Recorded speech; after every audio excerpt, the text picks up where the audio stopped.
You may see a different format here.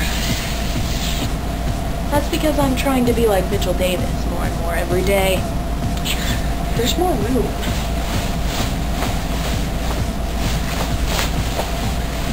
Oh, why yes, I will do my whole vlog like this, thank you.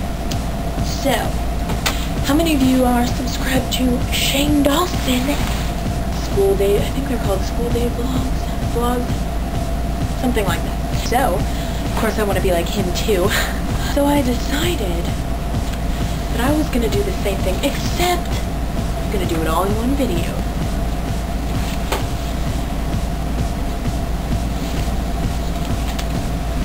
Miss Ryback, or Mrs., I can't remember. You get what you get, and you don't throw a fit.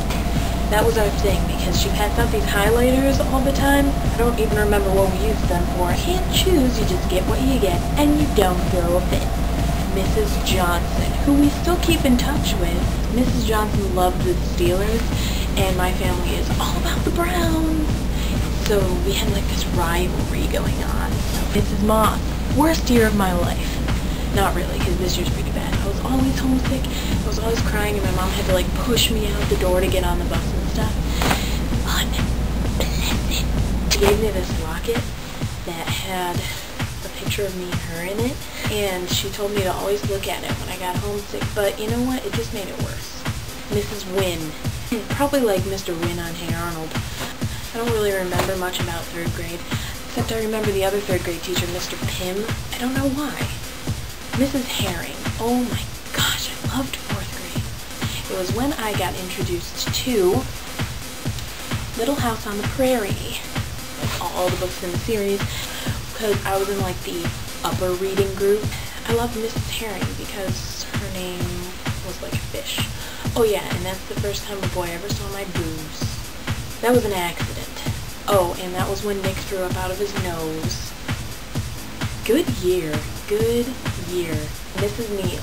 In 5th grade we started switching classes. Mrs. Neal was the science teacher, so we had science in our own room.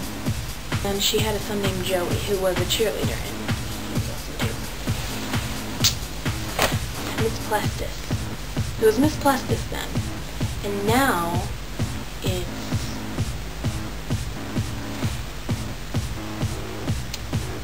I don't know.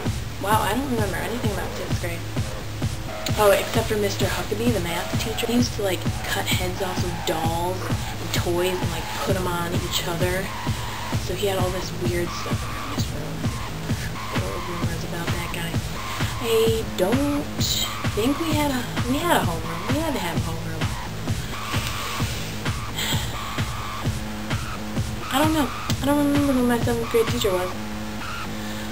I just remember that was the year I tried to fit in.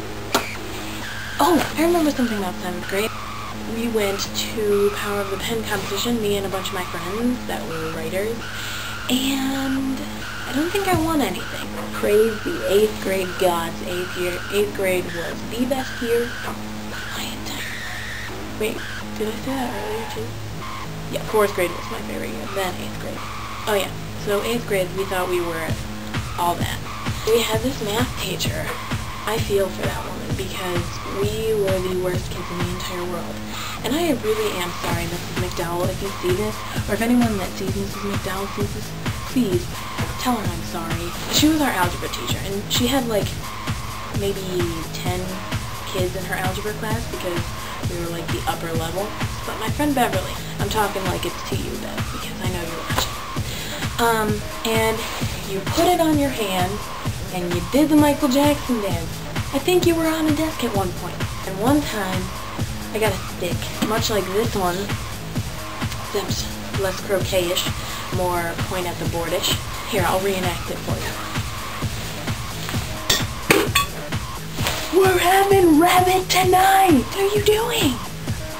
Do you want my family to starve? Another thing about 8th grade I remember is when my friend Michael, we were talking about calculators. We were all trying to convince him to use one. And we said, and someone said, why don't you use a calculator? They make everything faster and easier. And he said, I don't like things fast and easy. I like them slow and hard. That was hilarious. I miss 8th